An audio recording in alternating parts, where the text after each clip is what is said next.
Di kerajaan sihir Grangai, seorang penyihir agung legendaris muncul sebagai pahlawan yang memimpin umat manusia meraih kemenangan dalam perang brutal melawan dunia lain.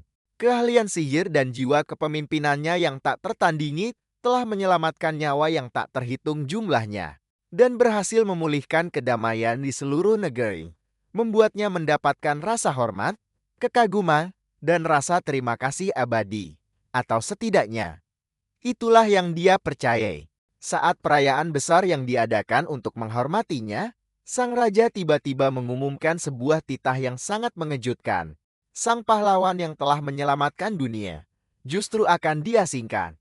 Meskipun sang raja mengakui semua pencapaiannya, ia berdalih bahwa kekuatan sang penyihir agung yang begitu dahsyat terlalu menakutkan untuk dibiarkan. Apalagi sekarang kedamaian telah pulih. Untuk memperburuk keadaan, anggur yang ia minum ternyata diam-diam telah dicampuri dengan zat penyejal kekuatan. Dan keempat bawahan elemen pilihannya sendiri berbalik melawannya, termakan tuduhan palsu atas pengkhianatan. Sesaat sebelum ajal menjemput, ia merapalkan mantra reinkarnasi rahasia dan terbangun 3000 tahun kemudian di sebuah rumah sakit modern. Saat ia bangkit berdiri, ia menyadari bahwa dirinya telah terbangun di dalam tubuh seorang siswa SME bernama Shobana Asuma. Hal ini tentu mengejutkan karena cowok ini punya nama yang sama dengannya. Tiba-tiba alarm berbunyi dan para staf medis bergegas menghampiri, dan betapa terkejutnya mereka saat melihat Asuma berdiri seolah tak pernah terjadi apa-apa. Mereka menganggap ini sebuah keajaiban, karena ia seharusnya berada dalam kondisi vegetatif tanpa harapan. Sang dokter pun bergegas menghampiri untuk menepuk pundaknya. Namun, Asuma sedang tenggelam dalam pikirannya sendiri. Ia pun sadar bahwa mantra reinkarnasinya pasti telah berhasil, karena kini ia hidup dan baik-baik saja. Yang lebih mengejutkan lagi, ia bisa memahami bahasa yang diucapkan oleh para staf medis itu. Karena hal pertama yang ada di benaknya adalah mencari tahu tentang peradaban dunia saat ini. Ia pun bertanya kepada para staf di mana letak perpustakaan terbesar di kota itu. Para staf tampak ragu untuk memberitahunya, jadi ia menggunakan sihir pengendali pikiran pada salah satu perawat agar wanita itu memberinya petunjuk arah. Asuma melihat sebuah tas tak jauh dari sana dan bertanya apakah tas itu miliknya. Perawat yang berada di bawah pengaruhnya menjawab iya, membuat sang dokter bingung mengapa wanita itu dengan sukarela memberitahu semua yang ingin ia ketahui. Asuma kemudian mengambil tasnya dan pergi meninggalkan rumah sakit begitu saja tanpa menoleh ke belakang. Sesampainya di stasiun, ia menyadari ada sebuah ponsel pintar di dalam tasnya. Karena tidak tahu benda apa itu, ia pun bertanya pada seorang gadis di sebelahnya. Ia menyebut benda itu sebagai lempengan logam. Gadis itu pun memberitahunya bahwa benda itu adalah sebuah ponsel pintar. Asuma kemudian menggunakan kekuatan penilaian miliknya pada ponsel pintar itu. Dan hasil analisisnya memberitahunya bahwa benda itu adalah alat sihir yang bisa mengakses hampir semua hal yang ia inginkan, termasuk perpustakaan yang sedang ia cari.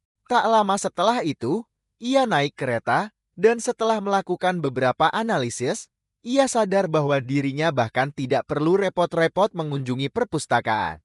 Berkat ponsel pintar itu, ia berhasil mendapatkan pengetahuan dasar tentang dunia ini. Asuma juga menyadari bahwa dengan alat sihir itu, semua orang bisa berkomunikasi dengan orang lain yang berada di tempat jauh, dan secara instan mencari atau mengumpulkan informasi apapun yang mereka inginkan. Ia pun berhasil menyimpulkan bahwa 3000 tahun telah berlalu sejak kematiannya dan teknologi sihir di dunia ini justru telah mengalami kemunduran. Semuanya telah digantikan oleh ilmu pengetahuan.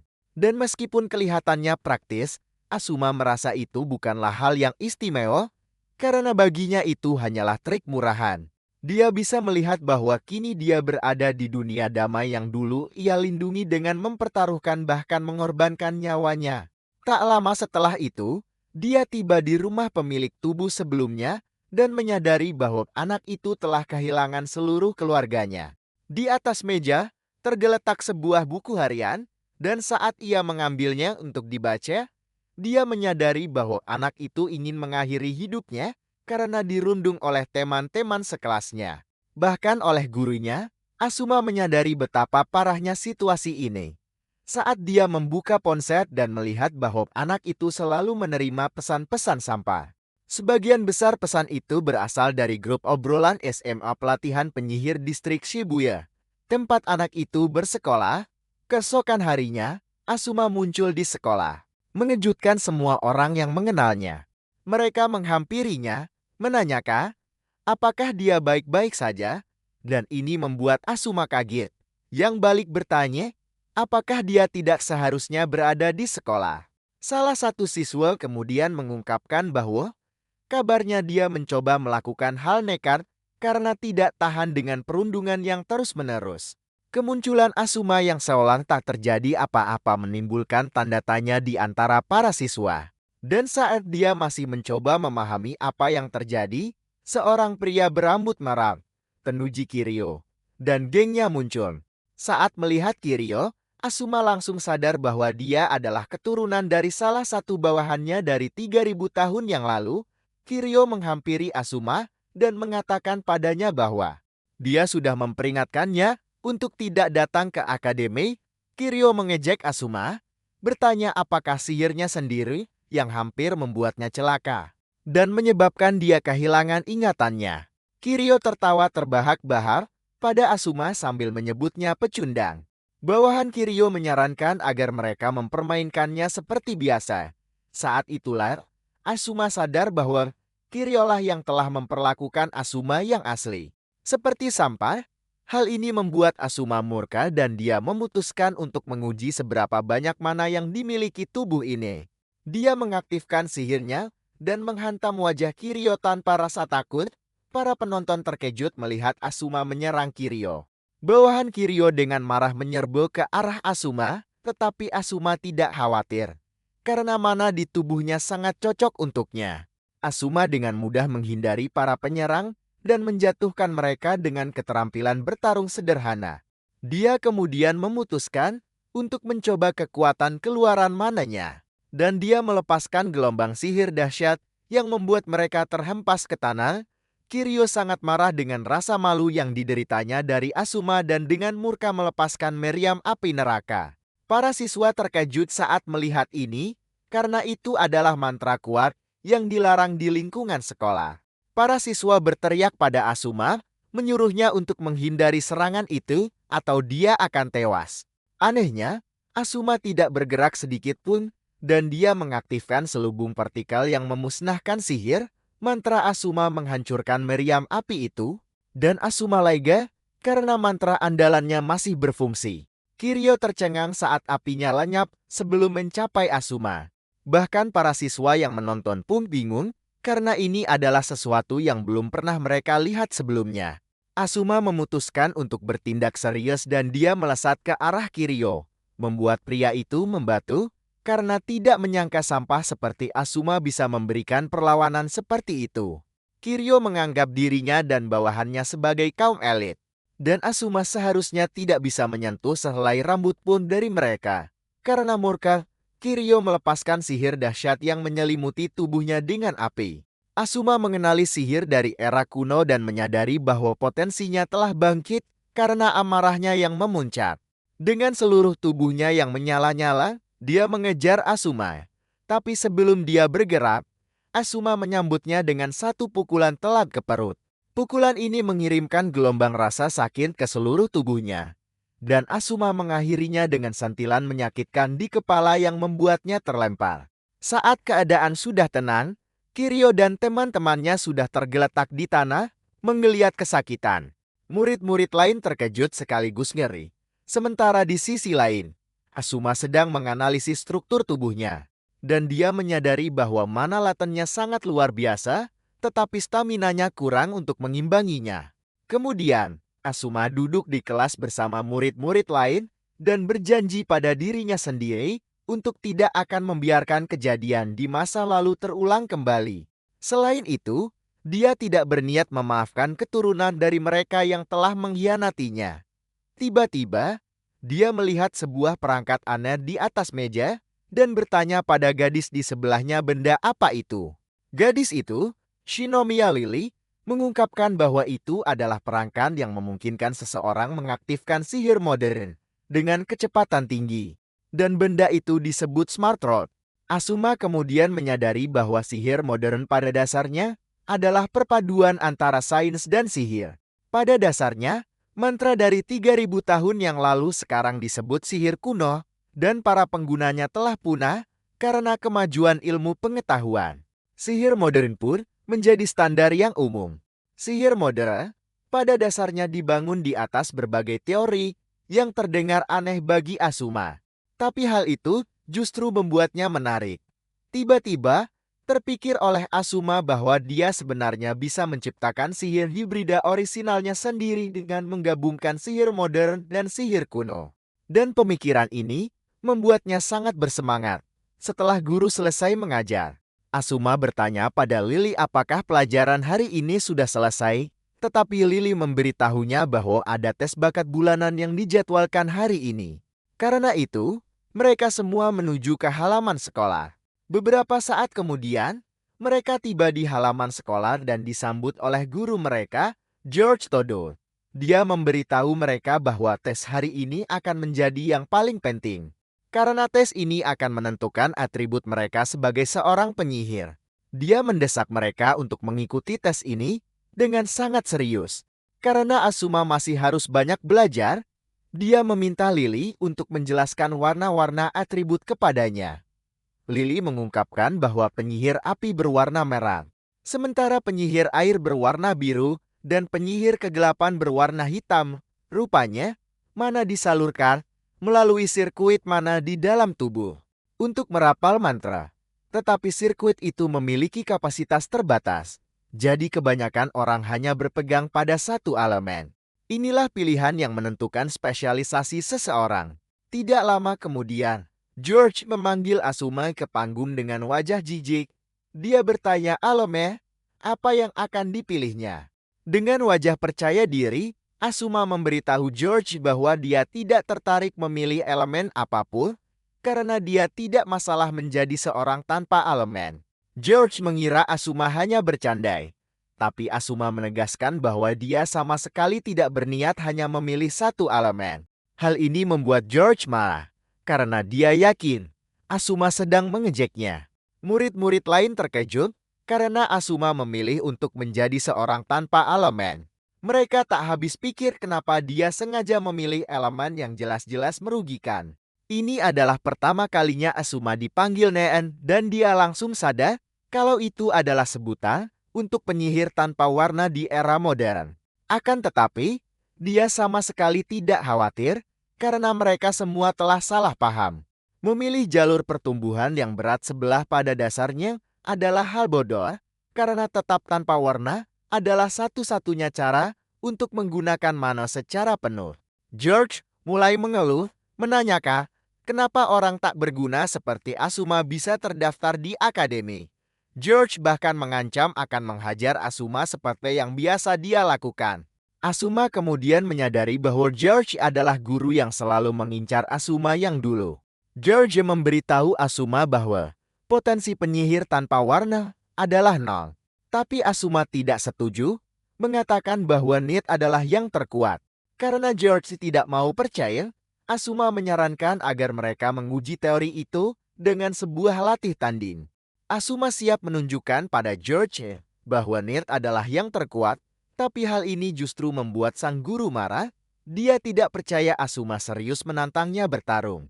Dan karena hal ini, dia memberitahu para murid bahwa ada perubahan rencana. Dia memberitahu mereka bahwa tes bakat hari ini akan mencakup latih tanding tanpa batasan apapun. Lily panik setengah mati saat mendengar George tidak memberlakukan batasan apapun dalam duel itu. Mengingat George adalah yang terkuat di antara seluruh staf pengajar. Sebelum pertarungan dimulai, George berkata pada Asuma untuk tidak menyalahkannya atas apapun yang terjadi. Asuma dengan santai menjawab bahwa George seharusnya mengkhawatirkan dirinya sendiri. Pertandingan pun dimulai dan George mengeluarkan 2 Smart Rod sambil mengklaim bahwa dialah satu-satunya di akademi yang bisa menangani berbagai elemen. Dia menggabungkan dua serangan, sihir Modern Base Bomb dan Thunder Lunge. Semua orang yakin riwayat Asuma akan tamat saat serangan itu melesat ke arahnya, tapi yang paling mengejutkan, dia dengan santai menahan serangan itu dengan mantra pelindung. George melihat dengan ngeri karena apa yang terjadi di depan matanya adalah sesuatu yang mustahil. George melancarkan gelombang serangan lain ke Asuma, tapi dia tetap menahannya dengan mudah. Hal ini mengejutkan George dan bahkan para murid yang sedang menonton. George terus melancarkan semua serangan yang dia bisa, tapi Asuma perlahan berjalan mendekatinya sambil menangkis semua serangannya. George mulai panik dan dia berteriak pada Asuma, menyuruhnya untuk tidak mendekat lagi. Asuma dengan percaya diri menghampirinya dan menghancurkan Smart Rod miliknya sebelum meletakkan tangan di bahunya, lalu melepaskan serangan menyakitkan padanya. Asuma menyuruh George untuk mengakui semua perbuatannya di depan semua orang, atau dia akan mengubahnya menjadi debu. Menyadari bahwa ancaman Asuma bukanlah gertakan semata, George mulai mengaku. Dia mengungkapkan bahwa dia selalu pura-pura tidak tahu saat Kiryu dan gengnya merundung Asuma. Bahkan saat Asuma curhat padanya, dia malah menghajarnya. Para murid ngeri dan kecewa saat mendengar ini, dan mereka segera bergegas mencari kepala sekolah. George langsung jatuh berlutut, dan Asuma menatapnya rendah sambil bertanya, bagaimana perasaannya kalah dari seorang penyihir tak berwarna. Akibat pertarungan melawan George, Asuma menjadi sosok yang disegani di kelas, karena kini ia terlihat seperti orang yang sama sekali berbeda. Setelah kelas hari itu usai, Asuma kembali menghampiri Lily untuk berbicara, yang tentu saja membuat gadis itu terkejut. Asuma berterima kasih pada Lily atas bantuannya tadi, dan wajah Lily pun langsung memerah padam karena tersipu malu. Asuma membuat keadaan semakin parah bagi Lily dengan mendekatinya dan bertanya, apakah gadis itu bersedia untuk berkencan dengannya. Seluruh dunia Lily seakan berhenti berputar ketika mendengar ajakan tersebut. Dengan wajah yang benar-benar merah, ia pun langsung setuju untuk pergi bersamanya. Namun, kenyataan pahit langsung menyadarkannya saat ia sadar bahwa maksud Asuma ternyata adalah hal yang lain. Ia hanya ingin Lily menemaninya berkeliling sekolah dan menunjukkan tempat-tempat penting yang perlu ia ketahui, dan setelah selesai, Asuma berterima kasih atas bantuannya. Lily pun merasa seperti orang bodoh karena sudah berharap terlalu tinggi. Ia gagal menahan emosinya dan mulai menggerutu kesal sampai Asuma bertanya, apa masalahnya? Ia dengan cepat menjawab tidak ada apa-apa, dan untuk menutupi kesalahannya, ia membawa Asuma ke gedung terbaik di sekolah, yaitu ruang analisis sihir. Dan Lily memberitahu bahwa para siswa bisa menggunakan ruangan itu, asalkan mereka mengajukan izin terlebih dahulu. Asuma kemudian memberitahu Lily bahwa tur kelilingnya bisa berakhir karena ia sudah mengerti semuanya dengan jelas. Ia berterima kasih atas bantuannya dan meyakinkan bahwa suatu hari nanti ia akan membalas kebaikannya. Lily benar-benar terpana oleh semua ini. Memaksanya bertanya, apakah pria itu benar-benar Asuma? Ia mengakui bahwa Asuma telah menjadi orang yang sama sekali berbeda sejak hari itu dimulai. Asuma mengakui bahwa ia mungkin tampak berbeda karena ia baru saja sadar sehari sebelumnya dan ingatannya masih sedikit campur aduk.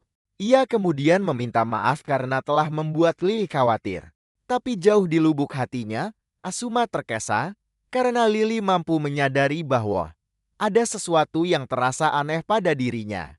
Lily pun pamit pergi dan Asuma tetap tinggal di dalam ruang analisis. Lalu Asuma meletakkan tangannya di atas komputer dan memintanya untuk menganalisis sihir kuno dan modern. Asuma yakin bahwa dengan bantuan komputer ini, ia bisa mengembangkan sihir hibrida baru yang orisinal. Asuma tersenyum karena tidak sabar untuk menggunakannya keesokan hari. Tiba-tiba seorang pria muncul di sampingnya dan bertanya, apakah dia adalah Asuma? Hal ini tentu mengejutkan Asuma karena ia sama sekali tidak merasakan kehadiran pria itu. Pria itu memperkenalkan dirinya sebagai Izuya Karakure dan ia adalah salah satu dari S4 Asuma pun bingung dengan apa yang dimaksud S4. Izuya lantas mengungkapkan bahwa itu berarti 4 terkuat. Pada dasarnya mereka yang ada di grup itu dianggap sebagai yang terkuat di akademi dan Izuya adalah salah satunya.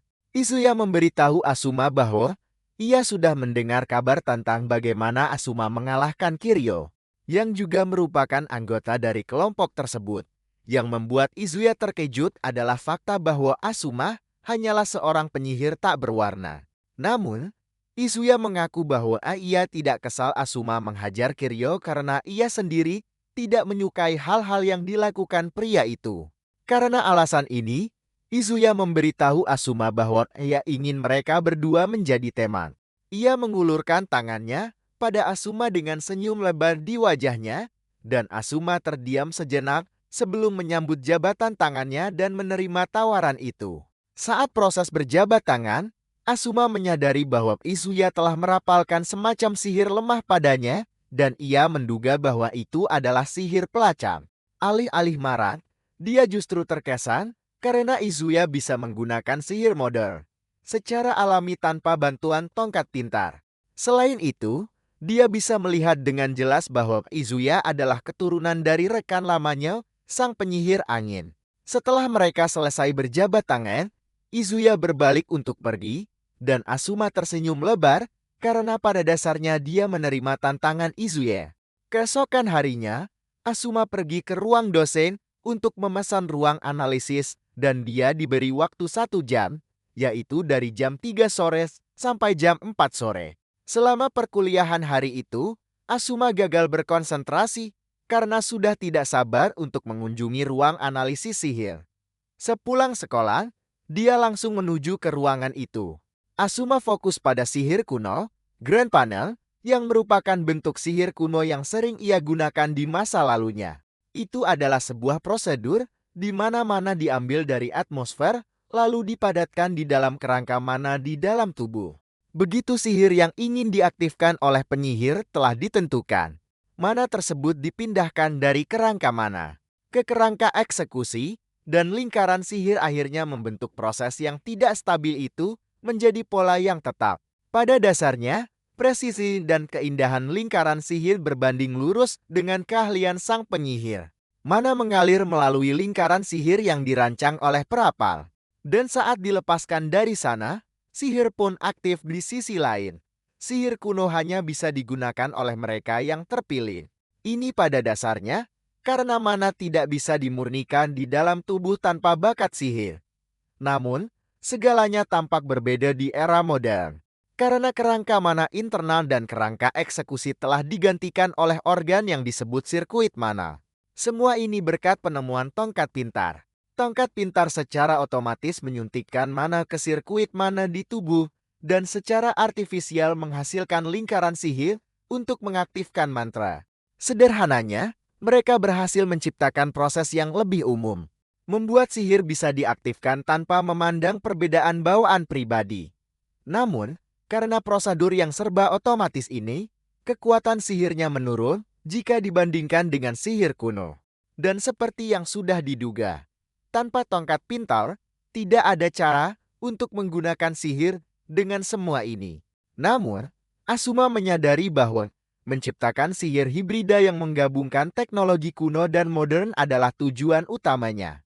Untuk melakukan ini, dia tahu bahwa dia harus menguasai sihir modern hingga tingkat tertinggi agar bisa menaklukkan semua atribut. Dia berencana menggunakan komputer kuantum untuk menjalankan perhitungan teori dasar sihir hibrida hipotetisnya. Asuma memasukkan datanya, dan setelah selesai, dia memutuskan untuk mencari minuman dan menunggu sampai hasil perhitungannya keluar. Tiba-tiba, dia terlempar ke dalam ruang magis, di mana dia mendapati dirinya sedang terjatuh. Dia dengan cepat menyadari bahwa dia sedang diserang oleh seseorang yang menggunakan sihir modern. Tapi masalahnya adalah dia tidak bisa melihat orang itu. Seketika itu juga dia sadar, hanya ada satu orang yang berhasil luput dari radarnya, dan orang itu adalah Izuya. Asuma tidak percaya bocah itu sudah bergerak padahal dia baru saja mengajaknya berteman. Karena Izuya tidak keberatan menyerangnya. Asuma berencana memberinya pelajaran tentang apa artinya menjadi seniornya. Karena tidak mungkin Izuya bisa menteleportasinya ke langit.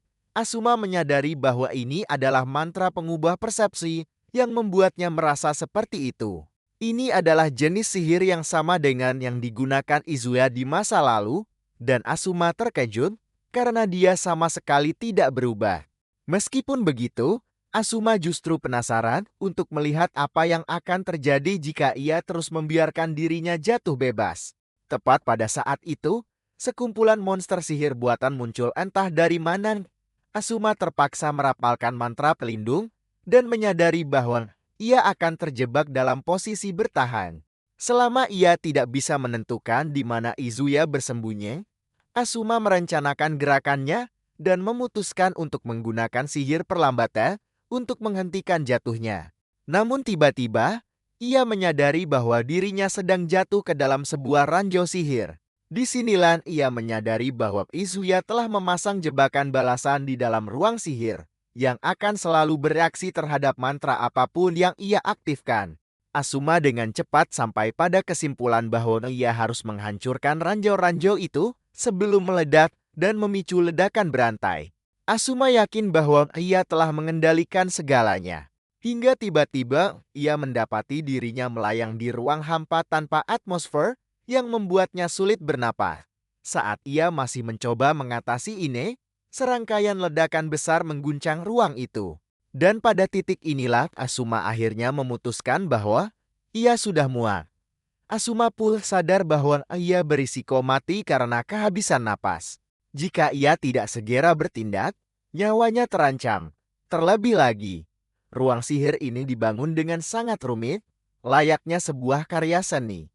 Karena ia tahu cara Izuya beroperasi, ia cukup yakin bahwa Izuya sedang bersembunyi di suatu tempat dan mengamatinya untuk menyaksikan kematiannya. Ini berarti seluruh ruang sihir ini tidak bekerja secara otomatis. Jadi Izuya pasti ada di dekat sini dan mengawasi melalui semacam lubang intip. Asuma menyimpulkan bahwa satu-satunya jalan keluar adalah dengan menemukan lubang intip tersebut. Dan ia pun menyerahkan dirinya ke dalam mode fokus 100%. Izuya yang melihat ini percaya bahwa Asuma akhirnya menyerang. Namun di saat yang sama, ia tidak siap untuk menarik sihirnya. Tiba-tiba, sebuah ledakan dahsyat mengguncang ruang sihir itu. Dan ini terjadi berkat Asuma yang menyalurkan seluruh mana yang telah ia konsentrasikan ke dalam kerangka eksekusi miliknya dan melepaskannya sekaligus. Izuya sangat terkejut saat menyaksikan hal tersebut. Namun Asuma tidak menahan diri sedikit pun. Ia terus memperluas lingkaran sihirnya yang sangat besar. Rencananya adalah untuk mengekspos anomali yang ada di dalam ruang sihir tersebut. Dan dengan melakukan ini, ia akan menemukan titik observasi Izuya. Setelah beberapa saat, ia akhirnya berhasil menemukan Izuya dan tanpa membuang waktu, ia langsung mengeksploitasi celah di ruang sihir itu. Ia berhasil menghancurkan sihir milik Izuya dan kembali menemukan dirinya berada di ruang sihir yang tadi. Dengan ini, ia memastikan bahwa Izuya telah menggunakan sihir pengubah persepsi. Asuma kemudian meninggalkan ruangan itu untuk menemukan Izuya. Ia menemukan Izuya sedang duduk.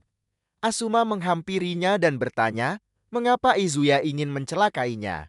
Padahal sebelumnya Izuya mengatakan ingin mereka bisa berteman baik. Izuya melompat dengan gembira, mengatakan pada Asuma bahwa ia persis seperti yang dibayangkannya. Izuya lalu membahas betapa mudahnya bagi Asuma untuk menembus sihir ilusi itu. Dan juga merapalkan sihir levitasi tanpa perlu mengucapkan mantra apapun. Izuya mengatakan pada Asuma bahwa ia adalah orang yang sangat hebat karena bisa melakukan semua itu. Izuya terus menari-nari kegirangan sambil membandingkan teknik Asuma dengan karya seni terhebat di dunia. Ia berkata pada Asuma bahwa dirinya sungguh luar biasa dan ia sangat ingin memahami sirkuit sihir miliknya. Tiba-tiba, raut wajah Izuya berubah drastis saat ia mengatakan pada Asuma bahwa hal yang paling ia sukai adalah melihat sesuatu yang indah hancur berkeping-keping. Sebelum Asuma sempat bereaksi, dia menyadar kalau Izuya lagi-lagi selangkah lebih maju darinya dan dia telah jatuh ke dalam perangkap sihirnya yang lain. Izuya kemudian mengaktifkan mantra sihirnya, hujan meteor, dan sekumpulan material bangunan dari bawah melayang ke udara, lalu mulai berjatuhan ke arah Asuma dalam upaya untuk menusuknya. Meskipun banyak material tajam mengarah padanya, Asuma tetap tenang. Tepat sebelum benda-benda tajam itu menghantamnya, dia berhasil menciptakan sebuah perisai untuk menahannya. Namun, Izuya mengejeknya sambil mengatakan bahwa dia ingin lihat berapa lama Asuma akan bertahan. Izuya terus melemparkan berbagai material ke arah Asuma, memaksanya untuk terus menghindar. Dan tanpa ragu, Asuma sadar kalau Izuya sedang berusaha menyudutkannya. Tanpa Asuma sadari, dia sudah terkepung di tengah material bangunan yang siap untuk menghabisinya. Asuma terus bertahan, tapi Izuya mengejeknya, mengatakan kalau dia sudah mencapai batasnya. Izuya kemudian meningkatkan serangannya dengan menarik sebuah pesawat terbang ke lokasi Asuma. Izuya melayang di udara dengan aura yang menguar sambil mengatakan pada Asuma kalau dia kini berada di dunianya. Izuya berkata pada Asuma kalau dia penasaran bagaimana Asuma akan menahan serangan terbarunya. Asuma mengangkat tangannya ke udara. Tapi di saat yang sama, dia memfokuskan perhatiannya ke sekeliling. Sementara itu, Izuya berencana untuk menusuknya dengan sebuah jarum. Tapi tepat saat dia melemparkan jarum itu ke Asuma, dia membatalkan sihir yang menahan pesawat tersebut. Hal ini mengejutkan Izuya, dan dia hanya bisa melihat pesawat itu jatuh menghantam ke bawah. Namun, ternyata itu hanyalah ilusi dan serangan utamanya adalah jarum tadi. Asuma berhasil melihat rencananya dan menangkap jarum itu dengan sangat mudah. Asuma balik mengejeknya, mengatakan kalau dia sudah bisa membaca semua rencananya. Asuma menjelaskan bahwa sihir yang memanipulasi angin untuk menjatuhkan puing-puing itu hanyalah sebuah pengalih perhatian. Izuya memang menjatuhkan benda-benda nyata seperti tiang dan lempengan logam. Tapi kemudian dia melanjutkannya dengan ilusi pesawat terbang untuk menarik perhatian Asuma selagi dia lengah. Lalu dia meluncurkan jarum sihir yang diresapi mantra pengganggu kesadaran, yang merupakan serangan asli Izuya. Asuma tersenyum, karena bahkan serangan yang disebut hujan meteor milik Izuya itu hanyalah sebuah gertakan. Asuma memuji kerja keras Izuya, tapi dia memberitahunya kalau semua yang dia coba lakukan sia-sia di hadapannya. Izuya menyangkal kemungkinan ini, mengatakan tidak mungkin Asuma bisa melihat menembus sihirnya. Karena tidak ada penyihir yang hidup saat ini yang bisa merasakan saat dia mengaktifkan sihirnya. Izuya berkata hal ini hanya mungkin terjadi jika orang itu adalah seorang penyihir agung legendaris dari 3000 tahun yang lalu. Tepat saat itu, Asuma mengatakan padanya, karena sihirnya luar biasa, dia akan mengakhiri pertarungan ini dengan elegan. Dia melesat ke arah Izuya dengan kecepatan yang tak bisa diikutinya, dan berkata kalau Izuya terlalu banyak menggunakan sihir di depannya, yang memberinya kesempatan untuk menganalisisnya. Asuma meletakkan tangannya di dada Izuya dan melepaskan sebuah lingkaran sihir yang mengirimkan getaran rasa sakit ke seluruh tubuhnya. Efek sihirnya langsung bekerja dan Izuya berteriak kesakitan sebelum akhirnya pingsan tak sadarkan diri. Asuma berdiri tegak di atasnya dengan senyum di wajahnya, karena dia telah memenangkan pertarungan. Sementara Izuya pingsan, dia mendapati dirinya bermimpi tentang leluhurnya dari 3000 tahun yang lalu. Dia dulunya cukup dekat dengan Asuma dan menganggap Asuma sebagai sebuah karya seni. Meskipun dekat dengan Asuma, Izuya tidak akrab dengan anggota tim lainnya karena dia selalu menghindari mereka. Kiryu mengira Izuya itu pemalu. Tapi rekan setim mereka yang lain bilang Izuya mungkin memang tidak menyukainya. Tampaknya Izuya tidak bisa akur dengan yang lain, karena mereka tidak menghargai seni. Dan Izuya bukanlah tipe orang yang mau bergaul dengan orang-orang seperti mereka, tepat ketika hubungan antara dia dan Asuma sedang membaik. Dia tiba-tiba diberitahu oleh salah satu rekan satu timnya bahwa Raja telah mengeluarkan titah kerajaan yang menyatakan Asuma adalah seorang pengkhianat. Izuya tidak mau percaya ini, karena dia pikir tidak mungkin Asuma mengkhianati mereka. Rekan satu timnya mengatakan bahwa ini benar karena raja memiliki kekuatan pandangan ke depan dan ramalannya tidak pernah salah. Hal ini menghancurkan hati Izue karena dia menganggap Asuma sebagai sebuah karya seni. Dan dia bertanya-tanya, mengapa Asuma mempertaruhkan segalanya untuk mengkhianati kerajaan? Izuya sedang mempertanyakan ini ketika dia terbangun di ruang kesehatan. Karena Izuya tidak mengalami peristiwa itu secara langsung. Dia yakin bahwa apa yang baru saja disaksikannya hanyalah mimpi buruk. Izuya sedang mencoba menenangkan dirinya ketika Asuma muncul menawarinya air minum. Dia memberitahunya bahwa itu adalah minuman elektrolit dengan gula di dalamnya. Asuma menyarankan agar Izuya segera memulihkan cairannya secepat mungkin, karena dia telah kehilangan banyak cairan akibat berkeringat. Izuya terkejut dan dia bertanya pada Asume mengapa dia menolongnya. Asuma menyebutkan bahwa Izuya menerima serangannya secara langsung dan tidak mungkin dia bisa keluar tanpa cedera.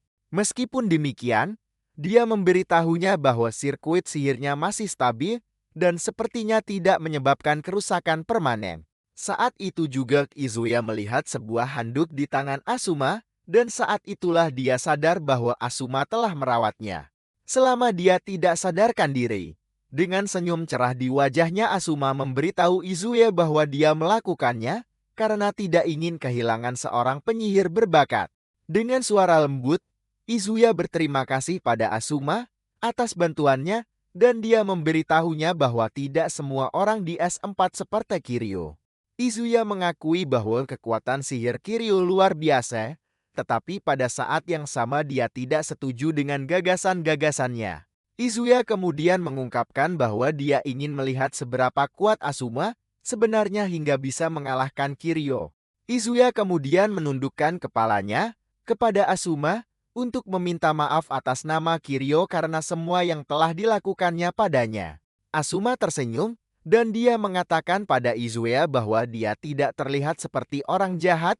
Dia kemudian memberitahu Izuya bahwa dia akan melupakan sergapannya. Namun sebagai gantinya dia ingin mereka membuat kesepakatan. Izuya bertanya apa kesepakatannya dan Asuma memberitahu Izuya bahwa dia ingin Izuya keluar dari S4 dan bergabung dengannya untuk menciptakan faksi baru di akademi. Asuma siap mengambil risiko ini untuk merekrutnya. Karena dia tidak memiliki ingatan dari 3000 tahun yang lalu, Asuma sudah menyadari bahwa dia akan membutuhkan sekutu jika ingin mencapai sesuatu di era saat ini. Asuma memberitahu Izuya bahwa dia mengandalkannya untuk berjalan bersamanya menuju masa depan yang dia tuju. Izuya benar-benar terpesona dan merasa terhormat dengan tawaran itu. Dia tidak membuang waktu untuk turun dari tempat tidur dan berlutut di depan Asuma, mengatakan bahwa dia siap untuk mengikuti jejaknya. Asuma terkejut dengan tindakan Izuya. Karena dia ingat dengan jelas Izuya dari 3000 tahun yang lalu melakukan hal yang sama. Tepat pada saat itu Asuma memberitahu perawat bahwa dia bisa melihatnya mengintip dari balik pintu. Wanita itu dengan cepat keluar sambil berkata dia tidak bermaksud begitu. Karena urusannya dengan Izuya sudah selesai, Asuma bersiap untuk pergi. Sebelum pergi dia memberikan perawat itu sebuah bagan yang menganalisis sirkuit sihir Izuya.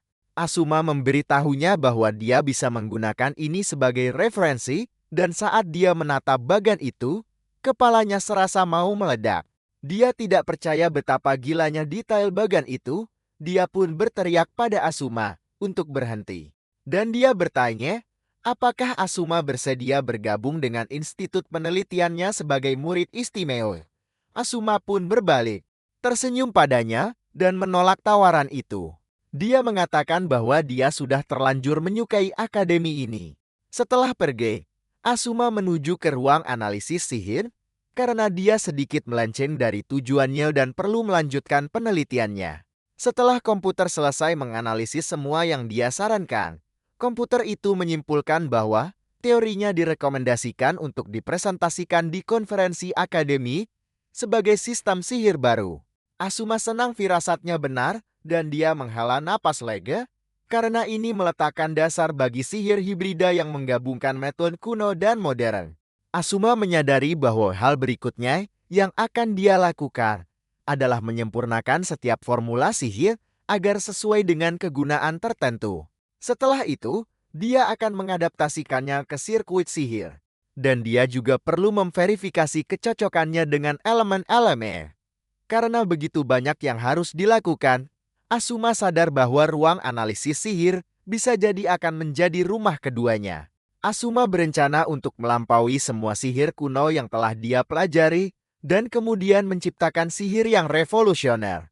Keesokan harinya di kelas, sang guru memutuskan untuk memanggil Asuma karena ada kecurigaan bahwa dia berbuat curang sejak nilainya tiba-tiba meroket. Guru itu menyuruhnya maju ke depan untuk menyelesaikan soal yang ada di papan tulis. Sang guru memancing Asuma untuk maju, dan dengan percaya diri Asuma melangkah untuk membuktikan bahwa mereka salah, kalau dia bukanlah sampah. Asuma pun mengambil kapur, dan dia mulai menyelesaikan persamaan itu hingga ke detail terkecil, membuat sang guru dan bahkan para murid terperangah. Asuma bahkan menjelaskan asal-usul persamaan itu dan kegunaannya. Rupanya itu adalah persamaan yang sama yang mengarah pada penemuan tongkat sihir pintar. Dan ketika guru itu mendengar ini, dia benar-benar terpukul. Dia tidak punya pilihan selain mengatakan bahwa Asuma benar dan menyuruhnya kembali ke tempat duduknya. Guru itu hanya bisa bengong karena Asuma baru saja menyelesaikan masalah yang seharusnya untuk tingkat universitas. Saat dia kembali ke tempat duduknya, Lily tidak bisa mengalihkan pandangannya dari cowok keren dan santai itu.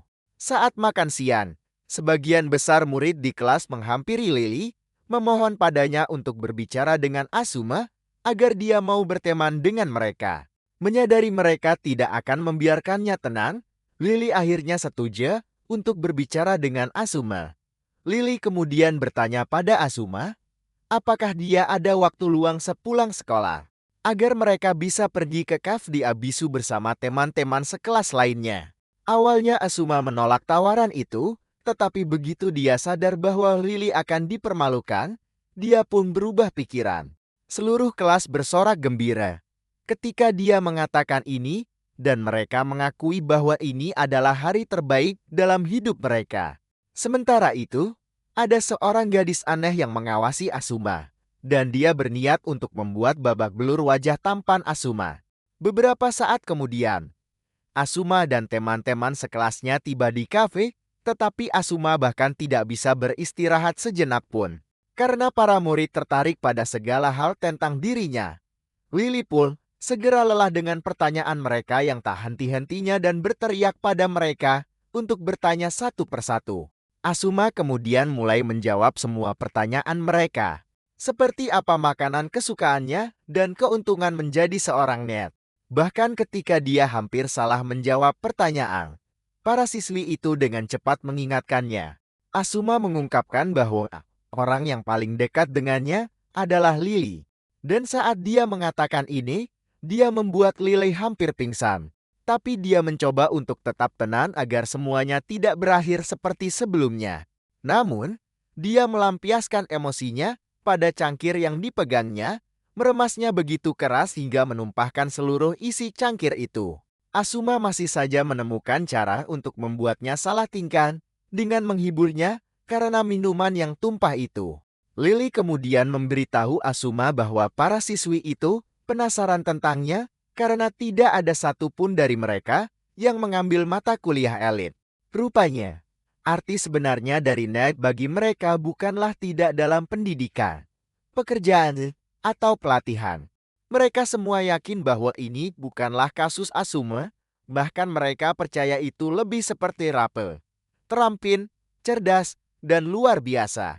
Asuma tersenyum ketika mendengar ini dan dia memberitahu para siswi itu bahwa mereka mungkin benar. Lily tidak percaya bahwa Asuma ternyata santai saja dengan semua yang mereka katakan, dan saat mereka meninggalkan kafe, mereka memastikan untuk bertukar informasi kontak dengan Asuma. Dan ini memberikan babak kegembiraan baru bagi mereka. Sementara itu, ada seseorang yang memata-matai Asuma dan mengirimkan lokasi langsungnya kepada bos mereka. Asuma segera menyadari kehadiran orang ini, dan dia memberitahu Lily untuk berhati-hati. Tiba-tiba sekelompok siswa elit muncul di depan mereka. Asuma menuntut untuk tahu mengapa mereka ada di sana. Tetapi mereka tetap diam sampai sebuah mobil menepe di depan mereka. Para siswa itu kemudian membuat jalan bagi siapapun yang ada di dalam mobil. Ketika pintu mobil terbuka, teman sekelas Asuma panik karena pria yang keluar dari mobil adalah salah satu anggota S4. Pria itu berjalan ke arah Asuma dan memperkenalkan dirinya sebagai Fukada Shion, ketua gabungan klub akademi. Tanpa ragu, Asuma bisa melihat bahwa Shion adalah Shion yang sama dari 3000 tahun yang lalu. Shion kemudian memberitahu Asuma bahwa dia mendengar tentang bagaimana dia membantu Izuya. Dan karena kelompoknya tidak bisa terus berutang budi, dia memutuskan untuk menantang Asuma dalam duel sihir. Lily terkejut ketika mendengar ini dan Asuma berbalik untuk bertanya padanya, apakah dia tahu apa itu duel sihir. Lily ngeri saat menyadari Asuma tidak tahu apa-apa dan dia berbisik di telinganya, memberitahukan apa itu duel sihir. Ketika Asuma terlalu lama memberikan jawabannya, Shion melepaskan aura pertempurannya yang menakutkan untuk mengintimidasi Asuma. Asuma menganalisis aura itu dan menyadari bahwa itu adalah semangat juang yang ditujukan padanya dan seluruh teman sekelasnya. Asuma menyadari bahwa Shion bersedia menyandera teman-temannya, selama itu bisa membuatnya menerima duel. Karena ini juga memberikan hiburan tersendiri bagi Asuma, dia memutuskan untuk menerima duel itu. Saat dia menyetujui duel itu, Shion menyarungkan pedangnya dan memberitahu Asuma bahwa duel akan berlangsung keesokan paginya di arena pusat akademi. Asuma tersinggung karena dia tidak khawatir sedikit pun dan siap menunjukkan pada Shion mengapa dia jauh lebih baik darinya.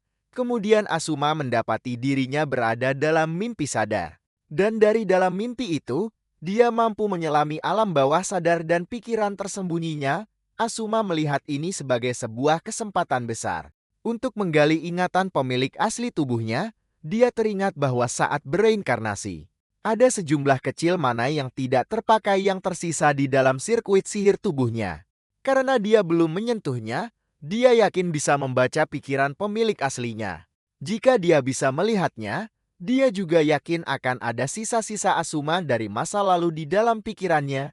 Dan untuk melakukan ini, dia sadar bahwa dia perlu menggunakan sihir untuk mengekstrak rohnya, tapi dia ingat tidak ada sihir kuno untuk hal ini.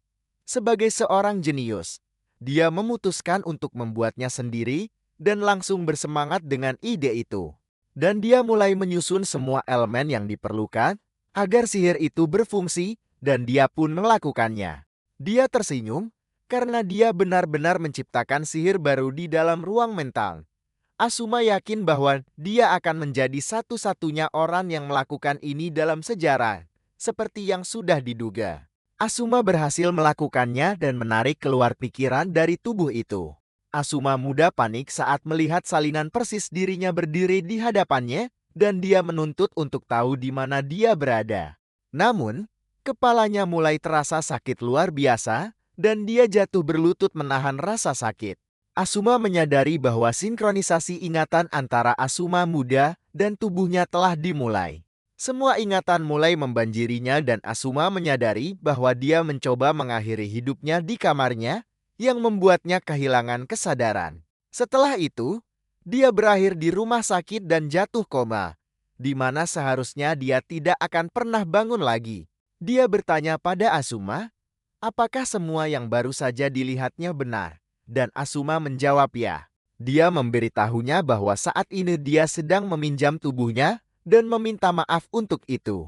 Namun, pemuda itu tidak keberatan, karena jika bukan karenanya, dia akan tetap dalam keadaan koma. Asuma muda kemudian bertanya pada Asuma, mengapa seseorang dari 3000 tahun yang lalu berinkarnasi ke dalam tubuhnya.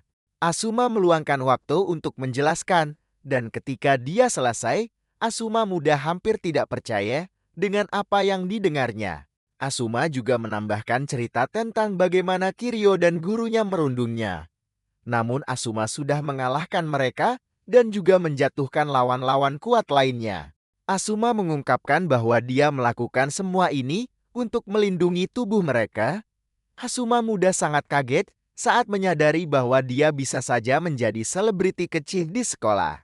Namun, dia tidak menganggap ini sebagai masalah lagi karena dia sudah tiada. Asuma muda kemudian mengungkapkan bahwa dia akhirnya ingat bagaimana semuanya terjadi. Saat dia dalam keadaan koma, hujan meteor melintas di dekatnya. Dan meteor-meteor itu tersedot ke dalam lubang hitam raksasa. Namun, di dalam lubang hitam itu ada setitik cahaya yang menarik perhatiannya. Dia menceritakan bahwa cahaya itu berkelap-kelip. Seolah-olah cahaya itu sedang berjuang dan dia memutuskan untuk menggantikan posisi cahaya tersebut. Asuma muda melompat masuk dan dia terus terjatuh. Dia menyadari bahwa dirinya adalah seseorang yang ingin mati, tapi malah hidup. Sementara Asuma yang tua adalah seseorang yang ingin hidup, tapi akhirnya mati. Asuma muda tersenyum, mengatakan, mungkin memang sudah seharusnya terjadi seperti itu. Namun, Asuma yang tua tidak setuju, mengatakan, mereka adalah dua jiwa yang berbagi satu tubuh, dan tak satu pun dari mereka bisa menjadi Asuma sendirian. Dengan percaya diri, Asuma memberitahu Asuma muda bahwa mereka saat ini berada dalam kisah mereka sendiri, dan dia berjanji akan mewujudkan mimpinya.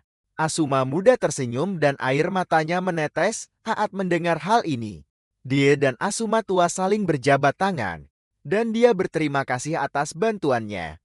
Asuma muda berkata pada Asuma tua bahwa ia puas melihat usahanya membantunya mewujudkan keinginan itu. Lalu Asuma muda pun bertanya pada Asuma tua, apakah ada sesuatu yang bisa ia lakukan untuk membantunya?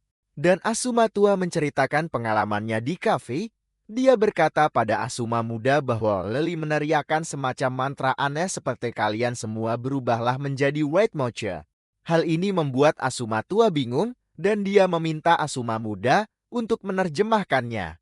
Asuma muda pun tertawa saat mendengar hal itu. Dan dia berkata pada Asuma tua bahwa dia tak keberatan membantu, tapi saat itu juga tubuhnya mulai memudar, menandakan waktu mereka telah habis. Asuma muda kemudian berterima kasih pada Asuma tua karena telah membawanya kembali. Sebelum menghilang, dia memberitahu Asuma tua bahwa dia akan terus mengikuti kisah mereka dari daun. Saat Asuma terbangun, dia tahu bahwa Asuma muda hanyalah sisa pemikirannya yang masih ada. Tetapi di saat yang sama dia ingin mewujudkan semua keinginan sosok itu. Sementara itu di kediaman Shion, dia terlihat duduk di depan sebuah kristal raksasa yang dikenal sebagai World Zidni Trade atau Chalchom, yang hanya ditambang di pegunungan milik keluarga Fukada secara turun-temurun. Benda itu pada dasarnya adalah logam terkeras di planet ini. Dan setelah Shion selesai bermeditasi, dia menebas logam itu hingga hancur berkeping-keping dengan pedangnya. Tepat pada saat itu, gadis aneh yang sebelumnya menguntit Asuma muncul di tempat latihan Shion. Ternyata dia juga salah satu anggota S4 dan namanya adalah Mizuhara Miyuni. Miyuni terkesan melihat betapa efektifnya pedang Shion karena mampu memotong material itu seolah tanpa hambatan. Shion kemudian memberitahu Miyuni bahwa dia sudah menonton video yang dikirimkannya dan dia terkejut melihat bagaimana Izuel dan Kiryu bisa kalah dengan cara seperti itu. Shion menyebutkan bahwa dia mungkin menjadi anggota S4 hanya sebagai pelengkap, tetapi di saat yang sama dia sangat menghormati Izuel dan Kiryu. Dia menganggap mereka sebagai lambang dari martabat akademi. Dan karena itu, dia tidak akan memberi ampun kepada siapapun yang mengancam martabat akademi. Miyuni setuju dengannya, mengatakan bahwa jika Shion meremehkan Asuma hanya karena dia seorang NIET, dia hanya akan menyesal seperti yang dialami Izuel dan Kiryu. Shion kemudian menghunus pedangnya dan bersumpah demi bulan di langit bahwa dia akan mengalahkan Asuma. Dia berkata tidak peduli apa yang terjadi pada Asuma, karena wibawa akademi jauh lebih penting daripada nyawa manusia.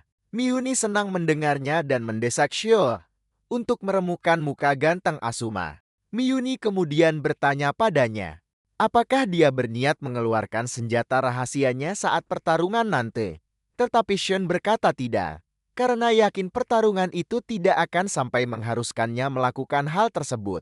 Dia percaya bahwa familiar miliknya saja sudah cukup untuk pertempuran itu. Dan begitu saja, hari duel pun tiba dan Asuma sangat bersemangat. Berbicara tentang duel sihir, itu adalah pertarungan resmi antar siswa yang berlandaskan pada penggunaan sihir. Tampaknya, para siswa di institusi ini diberi peringkat berdasarkan hasil dari duel sihir. Dan seperti biasa, peringkatnya berkisar dari F hingga S. Siswa berperingkat tinggi akan diberikan berbagai hak istimewa di dalam akademi, yang membuat semuanya menjadi lebih menarik. Saat berada di ruang tunggu arena, inilah semua hal yang Asuma pelajari dari Lily. Lily yakin Asuma pasti sudah pernah mendengarnya, karena hal itu adalah pengetahuan umum bagi setiap siswa di sini. Namun, Asuma memberitahunya kalau ini adalah pertama kalinya dia mendengar hal itu, dan dia berterima kasih karena Lily sudah memberitahunya. Lily pun terkejut mendengar ini. Dia pun berasumsi kalau Asuma masih menderita karena masalah ingatan yang kacau itu. Karena hal ini, dia bertekad untuk mendukungnya. Tiba-tiba, dia baru sadar kalau dirinya sebenarnya sedang berada di ruang tunggu Asuma. Dan seperti biasa, dia pun mulai berfantasi dan berhayal. Suara Asuma yang memanggilnya Lad yang berhasil membawanya kembali dari zona fantasi tempat dia berada. Asuma kemudian menunjukkan dua dasi padanya. Satu hitam dan satu putih. Menanyakan mana yang terlihat lebih bagus, Lily memilih yang hitam dan Asuma berterima kasih atas bantuannya. Asuma lalu bertanya pada Lily, apakah dia akan mendapatkan lebih banyak waktu di ruang analisis sihir jika berhasil menaikkan peringkatnya? Dan Lily menjawab iya. Lily tidak percaya kalau ruang analisis sihir adalah hal yang dipikirkan Asuma di antara semua kekhawatirannya. Asuma kemudian memberitahu Lily bahwa Shen menjulukinya sebagai biang keladi di sekolah, dan Lily mengonfirmasi hal ini dengan menunjukkan artikel berita yang merinci pertarungannya dengan Shen. Shen telah memberitahu pers tentang keinginannya untuk memberikan ganjaran pada Asuma yang saat ini sedang menghancurkan akademi. Bahkan saat Asuma melihat artikel itu, dia sama sekali tidak terpengaruh, dan ini mengejutkan Lily. Dia tidak habis pikir dengan kenekatan Asuma, mengingat Shen adalah seorang master ilmu pedang sihir Jepang, dan juga pewaris tambang logam langka yang memasok tongkat sihir pintar. Pada dasarnya, donasinya ke akademi mencapai angka miliaran. Itulah sebabnya tidak ada seorang pun di akademi yang berani menentangnya. Lily memberitahu Asuma bahwa meskipun dia benar, opini publik akan dimanipulasi agar seolah-olah keadilan ada di pihak Shen. Asuma berpikir sejenak tentang semua ini dan dia hanya mengabaikan semuanya. Dia kemudian bertanya pada Lily bagaimana penampilan dasinya saat dikenakan. Lily terpukau oleh auranya dan dia meyakinkannya bahwa dasi itu terlihat bagus. Dengan ini, Asuma pun berdiri untuk berangkat menuju duel. Lily terkejut karena tidak ada sedikit pun rasa takut pada pria itu, membuatnya bertanya-tanya. Apakah dia benar-benar mendengarkan apa yang telah dikatakannya? Dalam perjalanan ke arena, dia bertemu dengan Izue dan keduanya saling bertukar pandangan yang bisa digambarkan sebagai sebuah kode. Sementara itu, Shen telah tiba di arena dan para elit bersorak untuknya, menyuruhnya untuk menghajar Asuma dan menghabisinya. Tidak lama setelah ini, Asuma pun muncul juga. Shion memujinya karena tidak melarikan diri dan Asuma menghargai sikap itu. Tiba-tiba, Shion bertanya pada Asuma siapa dirinya. Pertanyaan ini mengejutkan Asuma, yang yakin kalau Shion telah mengetahui bahwa dia adalah makhluk reinkarnasi. Shion memberitahu Asuma bahwa dia menganggap serius pertandingan ini karena Asuma mampu mengalahkan Kiryu dan Izue, yang mana itu jelas bukan karena keberuntungan semata. Inilah alasan mengapa dia bertanya siapa Asuma sebenarnya, dan dia menyertai pertanyaan itu dengan aura pertempuran yang luar biasa dahsyat. Asuma bahkan tidak bergeming di tengah semua intimidasi itu dan dia hanya memberitahu Shion bahwa dia adalah Asuma. Shion terkesa karena Asuma sama sekali tidak goyah saat dia mencoba menekannya dengan aura pertempurannya dan dia memberitahunya bahwa dia tidak berniat untuk meremehkannya. Xion memberitahunya bahwa dia akan menghadapinya dengan segenap kemampuannya dan akan menghancurkannya dengan seluruh kekuatannya. Asuma tersenyum saat mendengar ini, mengatakan pada Xion bahwa justru inilah yang dia harapkan, dan dia meyakinkannya bahwa dia juga tidak akan menahan diri. Tepat saat wasit hendak memulai pertandingan, Xion menyuruhnya untuk menunggu, lalu berkata pada Asuma bahwa dia bersedia menunjukkan belas kasihan. Karena itu sudah menjadi tradisi bagi keluarga bangsawan Fukada. Xion mengatakan pada Asuma bahwa jika dia menyerahkan surat pengunduran dirinya saat itu juga, dia bersedia membiarkannya pergi dengan status kalah tanpa bertanding.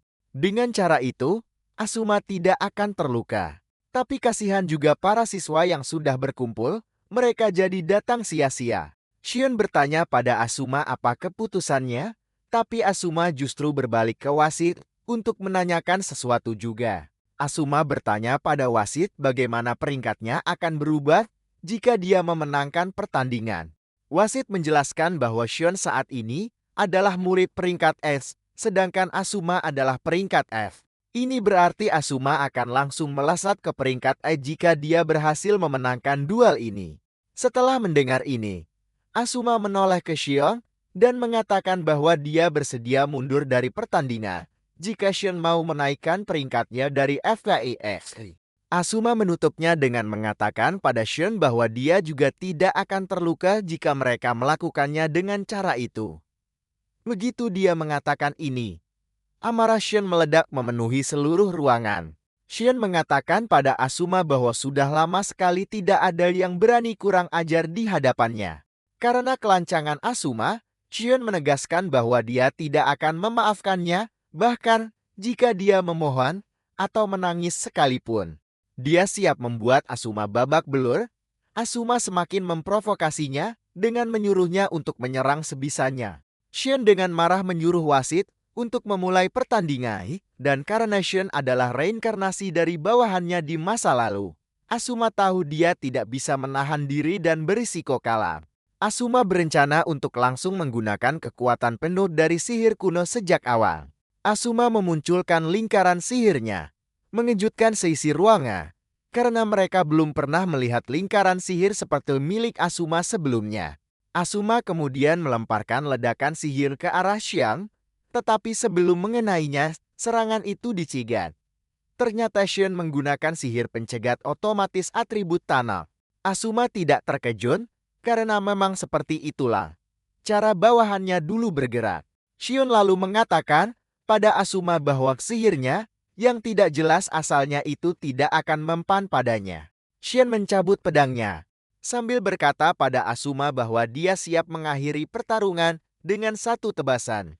Asuma tercengang melihat pedang itu, karena pedang itu berfungsi ganda sebagai tongkat sihir pintar dan juga bilah fisik. Asuma memperhatikan Xion mempersiapkan serangannya dan dia berhasil menebak apa strategi balasan Xion. Asuma terkesal, dan dia bersiap untuk menjadi orang yang akan menghancurkan ruang tak tertembus milik Xion. Bagi Xion, Asuma adalah mutasi aneh yang muncul entah dari mana. Dia melihatnya sebagai pengganggu menjijikan yang mengacaukan keharmonisan sekolah. Itulah sebabnya dia tidak bisa membiarkannya. Xion yakin bahwa Asuma tidak akan sanggup menahan serangannya, dan bahkan para siswa pun sangat bersemangat untuk melihat jurus pamungkas Xion. Memperburuk keadaan bagi Asuma, dia mendapati dirinya terperangkap oleh sihir Xion yang mencegahnya untuk kabur. Begitu Xion tahu Asuma terperangkap, dia langsung bergerak. Moon menonton dengan takjub, bertanya-tanya apa yang akan dilakukan Asuma. Karena tebasan Xion bisa memotong bahkan material paling keras sekalipun di planet ini. Saat tebasan pedang melesat ke arah Asuma, ia melepas dasinya sambil berkata, kalau waktu bermain-main sudah berakhir. Dia kemudian merapalkan mantra pengeras pada dasi itu, mengubahnya menjadi material yang padat dan sekeras batu. Dengan benda itu, dia menangkis serangan Xion dan bahkan menghancurkannya. Hal ini mengejutkan Xion dan semua orang yang ada di sana. Karena Asuma berhasil menahan teknik mematikan Xion hanya dengan sebuah dase, Xion pun mengaktifkan sihir penghilang untuk melenyapkan sihir pembatas yang menguncinya. Begitu Shen terbebas, giliran Asuma yang menghilang, membuat bulu kuduk Shen berdiri. Sementara itu, Asuma sedang mempersiapkan serangan balasai, dan Shen menjadi panik hanya dengan membayangkan hal itu. Menyadari Asuma tidak terlihat dimanapun, Shen memperkuat ruang absolutnya untuk mengantisipasi serangan. Namun tiba-tiba Asuma muncul tepat di belakangnya. Dan tepat saat Asuma akan mendaratkan serangannya, sistem pencegat otomatis milik Shen kembali beraksi. Sebuah tangan raksasa muncul dari bawah dan menahan serangan Asuma, memberikan Shen waktu yang cukup untuk mengirimkan tebasan balasan ke arah Asuma. Akan tetapi, Asuma berhasil menghindari tebasan itu dan ia melempar pedangnya sebelum kembali mengejar Shen. Shen yakin bahwa apa yang dilakukan Asuma sama saja dengan bunuh diri. Namun, Asuma mengejutkannya dengan tetap mengaktifkan mantra penghilang partikelnya, yang melenyapkan apapun yang menghalangi jalannya menuju Shen. Tepat saat dia mencapai Shen, dia mencabut pedang lain dan mengayunkannya dengan sekuat tenaga ke arah Shen. Lily terperangah saat melihat ini dan dia menyadari bahwa Asuma juga menyimpan dasi yang kedua. Shen kesulitan menahan kekuatan Asuma yang luar biasa, tetapi Asuma justru memujinya karena bisa bertahan. Padahal dia berencana mengakhiri pertarungan hanya dalam satu serangan. Shen pun mengakui bahwa Asuma adalah orang pertama yang berhasil mendekat ke dalam domainnya. Dan karena itu, untuk pertama kalinya dia akan menunjukkan teknik pedang rahasianya. Seketika, Shen melepaskan pedang sihirnya. Bulan purnama berkabut, yang memancarkan cahaya menyilaukan. Asuma gagal menahannya, dan dada Asuma tertusuk telak oleh serangan itu. Moon tersenyum, karena itu adalah teknik pedang yang menggabungkan pedang sihir pengganggu dengan pedang sihir penusuk. Sebuah serangan yang bahkan dia sendiri tidak bisa menghindarinya. Serangan itu menusuk langsung ke dadanya, mengirimkan gelombang kerusakan tingkat atomik ke seluruh tubuh Asuma. Asuma kehilangan kendali atas tubuhnya dan jatuh terhempas ke tanah, membuat Lily menjerit dalam keputusasaan dan kesedihan. Melihat Asuma tidak merespons, Shen khawatir dia telah membunuhnya karena mengerahkan terlalu banyak kekuatan dalam serangan itu. Shen menyuruh wasit untuk memeriksa keadaan Asuma dan sang wasit pun segera bergegas menghampirinya. Shen sudah siap menerima hukuman atas kematian Asuma dengan dalih bahwa itu semua adalah sebuah kecelakaan. Tiba-tiba, Asuma bangkit kembali, berdiri tegak seperti mayat hidup, dan penampilannya saat itu benar-benar mengerikan. Shen terperangah, karena seharusnya Asuma tidak mungkin bisa bertahan dari teknik rahasia ilmu pedang sihir miliknya. Asuma lalu berkata pada Shen bahwa dialah yang salah sejak awal, karena dia mengira telah mengerahkan seluruh kemampuannya. Padahal, secara tidak sadar, dia telah memandang rendah Shen. Namun sekarang, setelah bangkit kembali, Asuma siap untuk bertarung dengan serius. Asuma berjalan mendekati Shen, yang panik dan bersiap untuk menggunakan teknik pedang rahasianya sekali lagi. Asuma tahu bahwa mana di tubuhnya memang luar biasa. Tapi staminanya bukanlah suatu masalah. Dia menyadari bahwa kerusakan yang dia terima dari Shen sebelumnya ternyata mematikan. DAI, untuk menghindari pertarungan yang berlarut-larut, dia berencana untuk menyelesaikan pertarungan lebih awal. Asuma berencana untuk memadatkan mana di dalam sirkuit sihirnya hingga ke batas ambang agar dia bisa meningkatkan kemampuan fisiknya untuk sementara waktu. Meskipun ini adalah pertama kalinya dia melakukannya, dia berhasil dengan mudah dengan tubuhnya yang bersinar sangat terang. Asuma bersyukur karena dia melawan musuh yang kuat. Karena ini membuatnya bisa langsung mencoba dan bereksperimen tepat di medan pertempuran.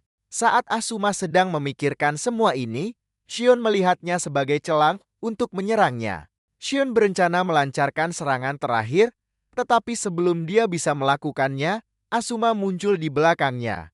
Shen terpana dengan betapa cepatnya pria itu, membuatnya bertanya-tanya bagaimana bisa seorang manusia mencapai kecepatan seperti ini. Meski begitu, dia percaya bahwa dia masih memiliki senjata rahasia dan dia melepaskan familiarnya. familiarnya muncul dari bawah. Untuk mencengkeram kaki Asuma, Shion menertawakan Asuma karena dia yakin telah berhasil menahan pergerakannya. Namun, Asuma mengejutkannya dengan menarik keluar familiar itu hanya dengan satu tangan. Asuma melemparkannya ke kejauhan seolah-olah itu hanyalah kertas. Sebelum menghabisinya dengan sebuah mantra sihir yang mengejutkan seisi ruangan, Asuma memberitahu Shion bahwa opsinya untuk menggunakan pencegatan otomatis sekarang telah hilang karena dia telah mengalahkan familiarnya. Shion gemetar ketika melihat ini dan Asuma berjalan ke arahnya, mengatakan kepadanya bahwa semuanya sudah berakhir. Shion tidak bisa percaya apa yang terjadi di depan matanya, karena seharusnya dialah pendekar pedang nomor 1 di Jepang. Namun, dia belum siap untuk mengakui kekalahan, dan dia berteriak sekuat tenaga untuk memanggil jurus pamungkasnya.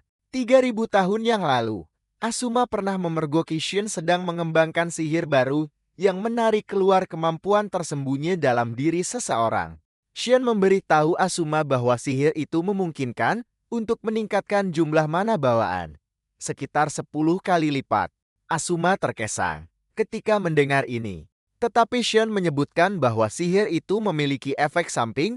Dia mengatakan kepadanya bahwa sisi brutal dari penggunanya akan muncul begitu sihir itu digunakan. Karena itu Shion percaya sihir ini masih perlu disempurnakan.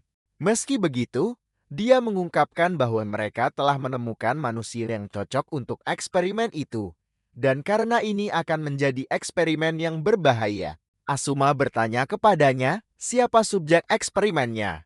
Shion kemudian memberitahu Asuma siapa yang ada di pikirannya, dan setelah mendengar ini, Asuma menyuruh Shion untuk melanjutkan pekerjaannya, meyakinkannya bahwa dia akan mengandalkan sihir barunya itu. Kini, di masa sekarang, Shion berhasil mengaktifkan sihir ini dan alter egonya pun muncul. Dia menerjang ke arah Asuma seperti orang gila, siap untuk mencabik-cabiknya. Bahkan Asuma bisa melihat bahwa pria itu menjadi sangat cepat dengan meningkatkan sirkuit sihirnya dan secara dramatis meningkatkan kemampuan fisiknya. Kecepatan gila Shion memaksa Asuma untuk terus melompat mundur, dan Shion mengejeknya, menyuruhnya untuk berhenti berlari. Dengan kemampuan destruktif Shion yang mengamuk, Asuma bisa melihat bahwa dia telah berhasil membangkitkan potensinya dari 3000 tahun yang lalu. Dia menyadari bahwa yang lain juga melakukan hal yang sama ketika mereka menemukan diri mereka dalam kondisi ekstrem. Meski begitu, Asuma tidak berpikir Shion masih menjadi ancaman baginya.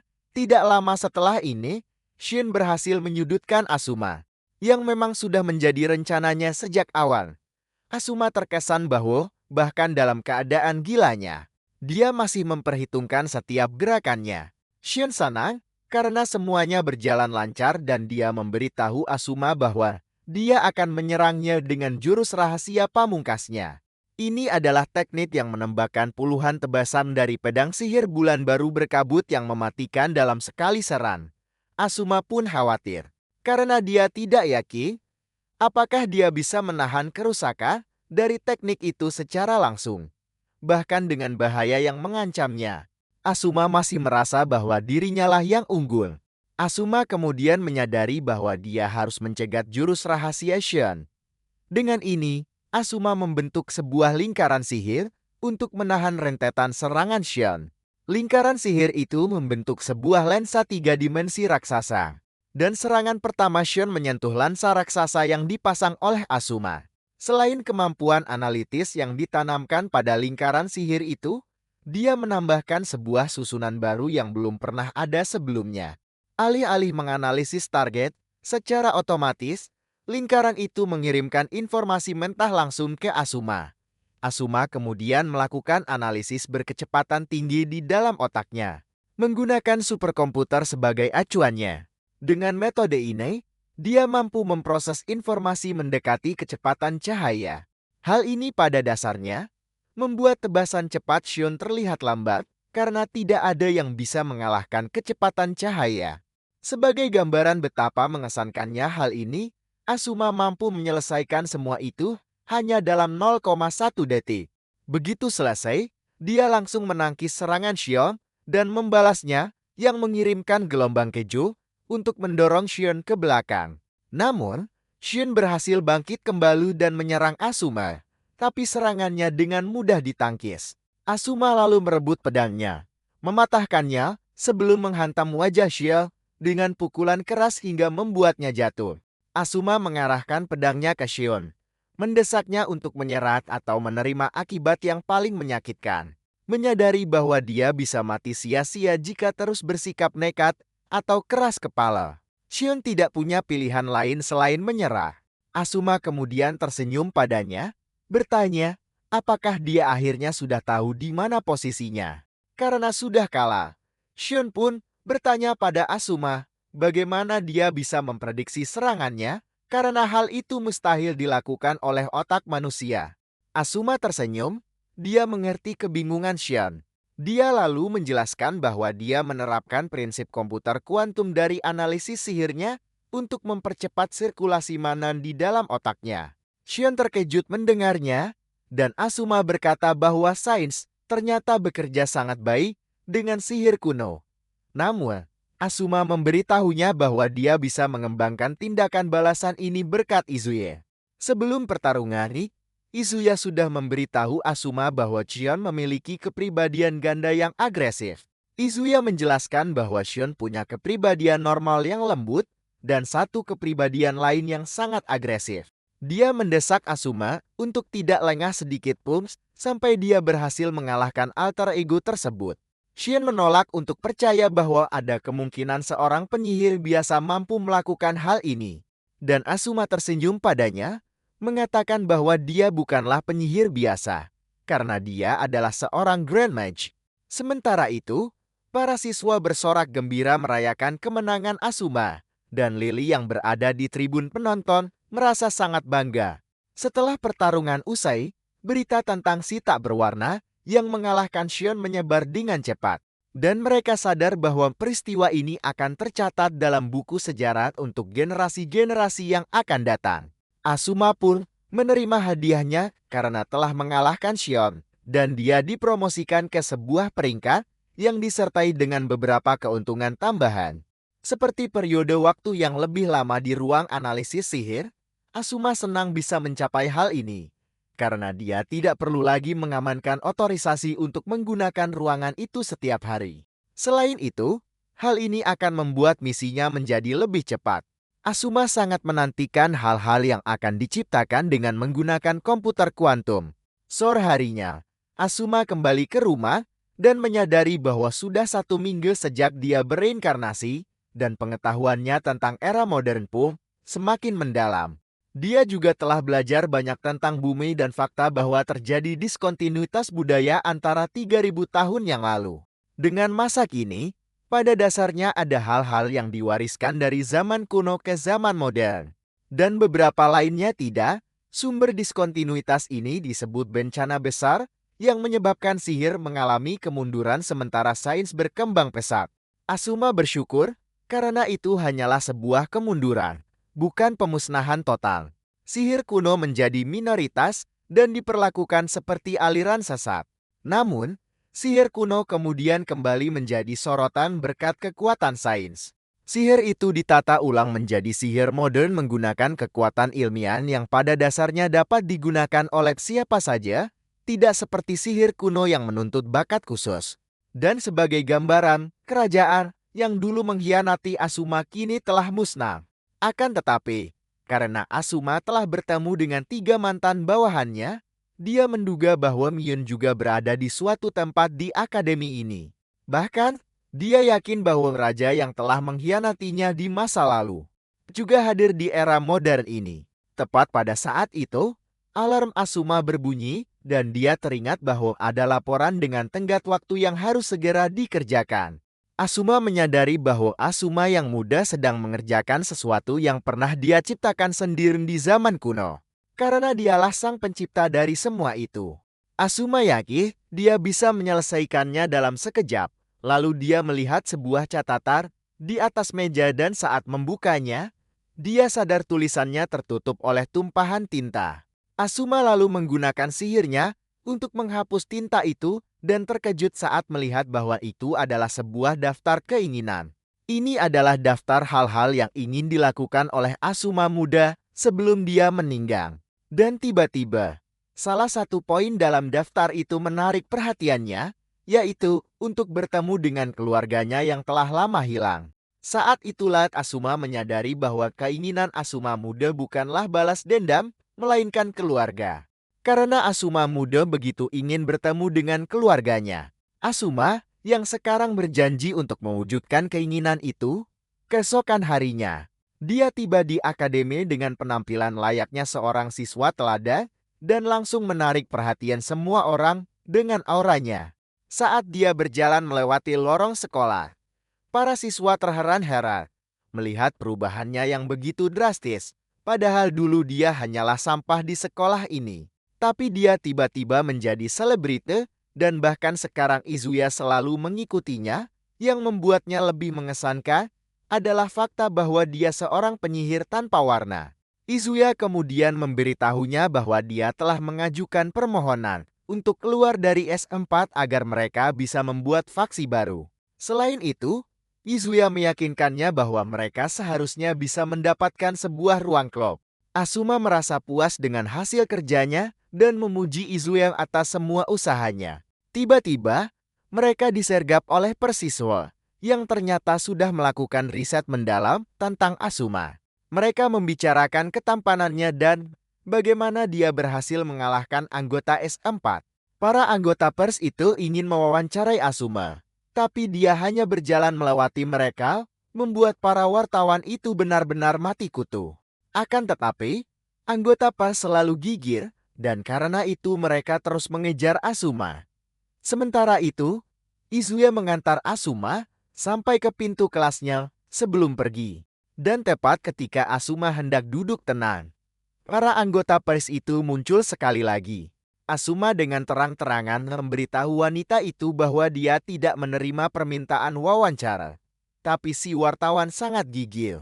Dia meyakinkan Asuma bahwa dia tidak akan pergi sampai Asuma menjawab semua pertanyaannya. Menyadari bahwa gadis itu gigil dan keras kepala, Asuma menyuruhnya untuk berbicara dengan Lily karena Lily adalah sekretarisnya. Tentu saja Lily terkejut bukan main saat mendengar hal ini. Asuma memberitahu pers bahwa mereka harus mendapatkan izin dari Lily sebelum berbicara dengannya. Namun, dia meminta mereka melakukannya setelah jam sekolah karena sekarang waktunya kelas. Gadis wartawan itu senang mendengarnya dan meyakinkan Asuma bahwa dia akan kembali lagi untuk mengajukan pertanyaan. Setelah wartawan itu pergi, Asuma berbisik di telinga Lily, mengatakan padanya bahwa dia pasti akan membalas semua usahanya ini. Tidak lama setelah itu, sang guru pun masuk ke dalam kelas. Sementara itu, Asuma sibuk memikirkan bagaimana hidupnya telah berubah sejak ia menjadi terkenal. Dia menyadari bahwa dia harus menemukan sebuah tempat rahasia di mana dia bisa hidup dengan tenang. Di sisi lain, Lily terpana dengan betapa Asuma begitu bergantung padanya.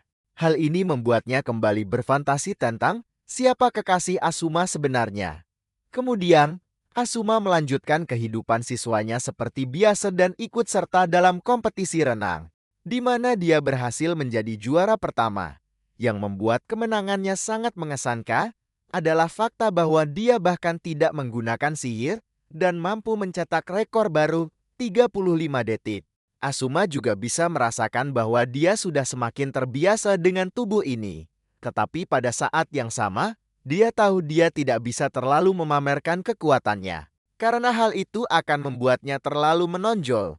Asuma hanya bisa berdoa agar permohonan Izue untuk ruang klub berhasil. Setelah meninggalkan kolam renang, dia menuju ke kamar mandi untuk bersih-bersih. Karena pelajaran renang adalah kelas terakhir hari itu, dia berpikir untuk mampir ke ruang analisis sihir setelah selesai berbicara dengan Izuye. Tiba-tiba, dia melihat sosok aneh di depannya yang ternyata adalah seorang gadis. Bahkan sebelum dia sadar apa yang terjadi, gadis itu berjalan mendekat dan ternyata dia adalah Moon. Dan dia mengatakan pada Asuma bahwa dia ingin mengenalnya lebih dalam.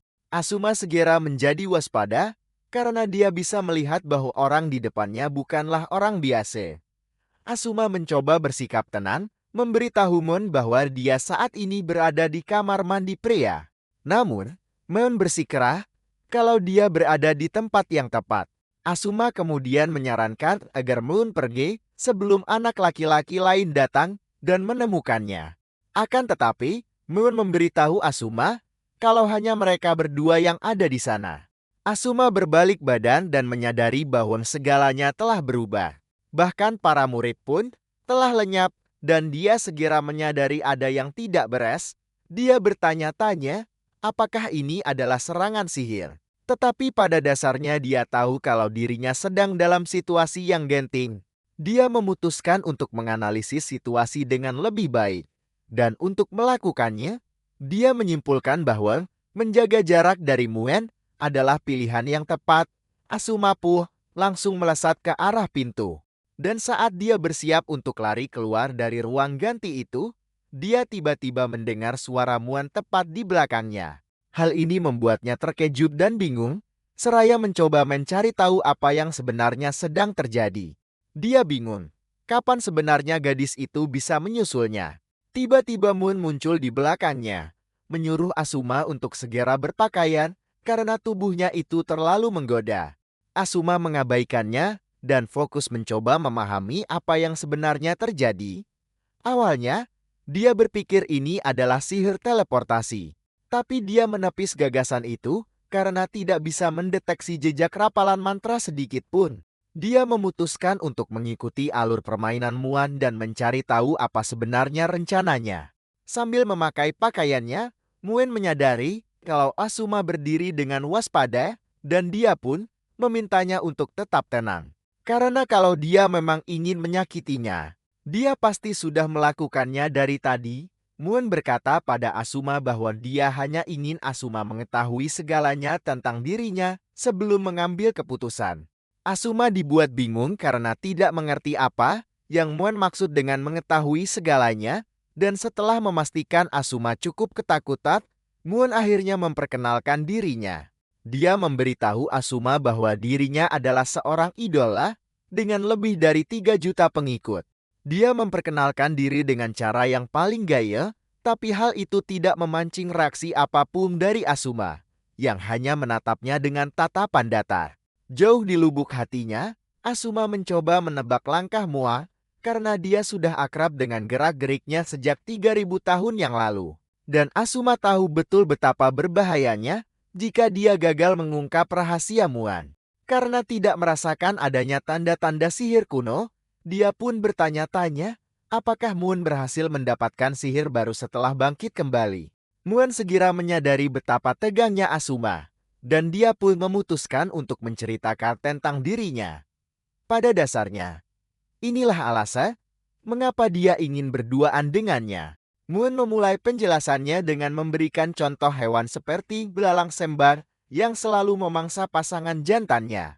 Dia menyebutkan bahwa ada banyak makhluk di dunia ini yang memangsa pasangan jantan mereka.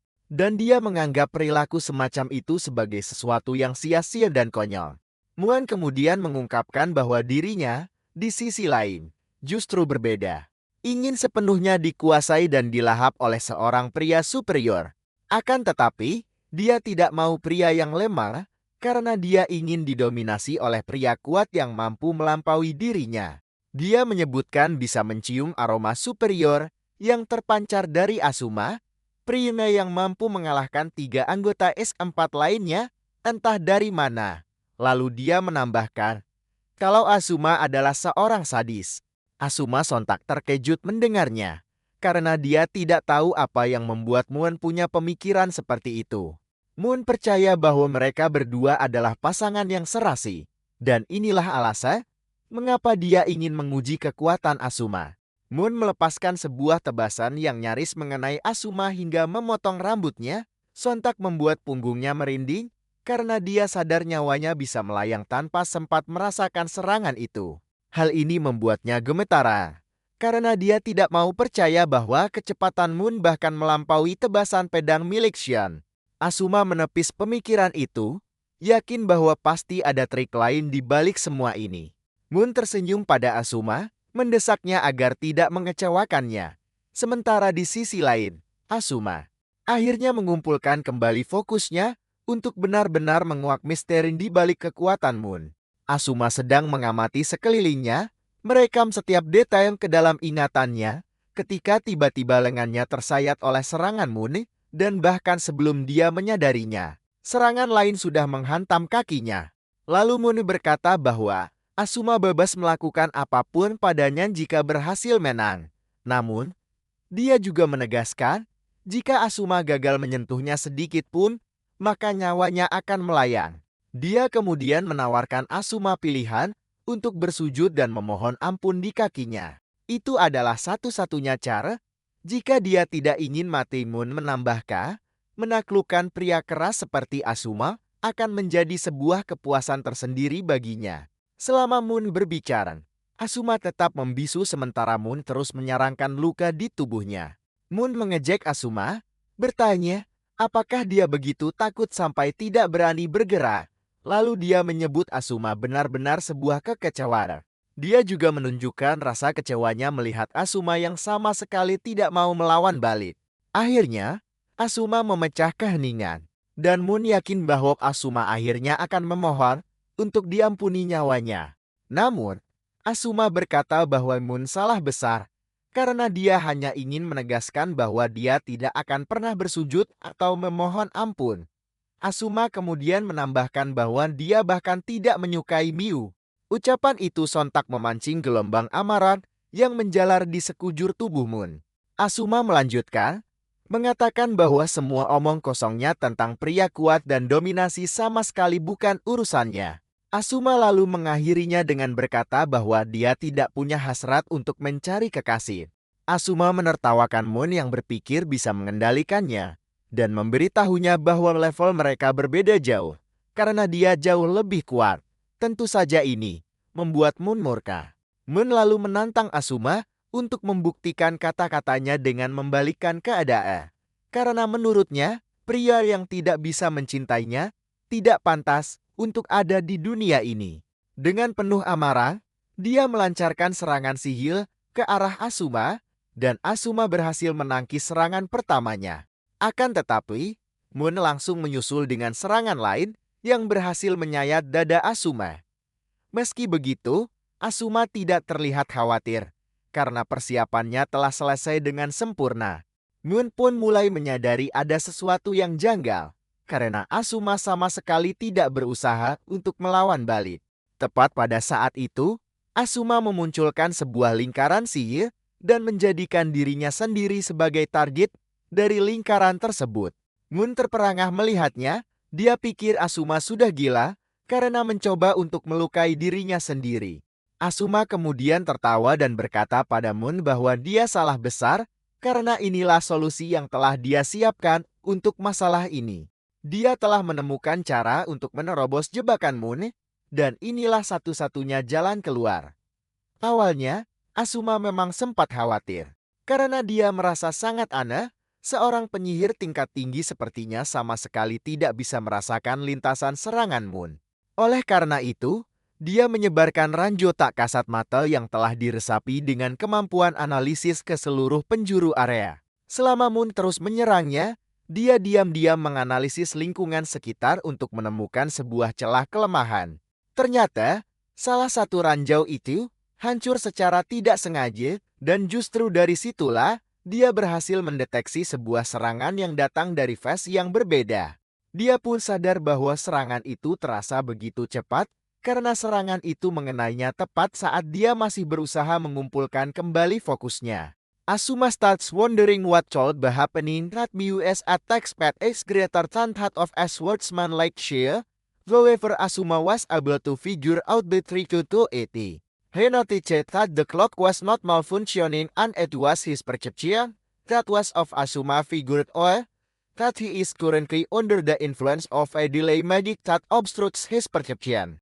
However, the problem is that there is not a trace of the magic being cast by Mio herself. Asuma can conclude that there is another mag who is maintaining the spam at Altimes. In the long run, he was able to figure out that there are visual force attached to his wound and see are as familiars. Apparently Miu had rigged the show with water mixed with her familiar. It turns out that the more the familiars attach themselves to a target, the more their perception is delayed, making their awareness slow down. To put it into perspective, he became so slow, making Moon's movement too fast for him.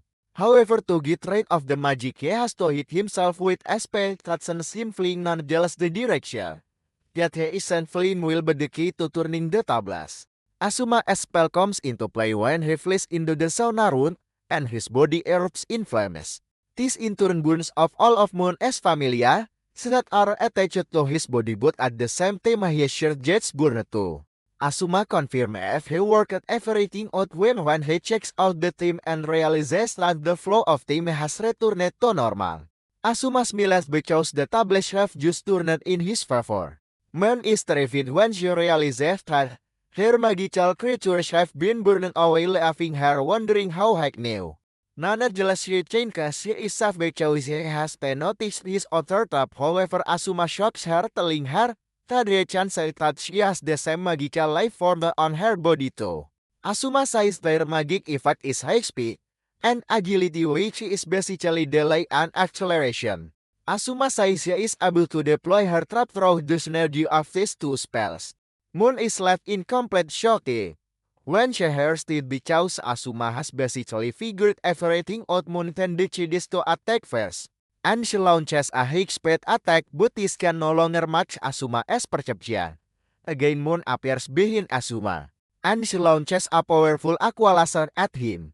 But he vanishes even before the attack can hit. Out of nowhere, Asuma appears behind her, and when she tries to run away, she realizes that she has no chance whatsoever.